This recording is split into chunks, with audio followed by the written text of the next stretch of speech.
ഉണ്ട്. ഈ ഒരു ഭാഗത്തേക്ക് വന്നു കഴിയുമ്പോൾ നമ്മുടെ ഈ ഭണ്ഡാര പെട്ടികൾ പോലുള്ള ഓരോ നിർമ്മിതികളുണ്ട്.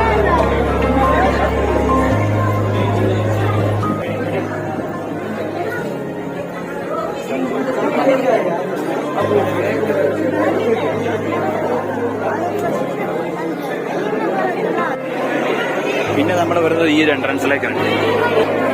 കണ്ടോ, ഈ ഒരു ഭാഗത്ത് ഇവിടെ ശരിക്കും ഒരു നൃത്തമൊക്കെ കാണാൻ ഇത് ഭംഗിയായിരിക്കും അല്ലേ. പക്ഷെ ഈ ഒരു ഭാഗത്തിലേക്ക്, സെൻട്രൽ ഭാഗത്തേക്ക് ആരെയും കടത്തി വിടുന്നില്ല കേട്ടോ.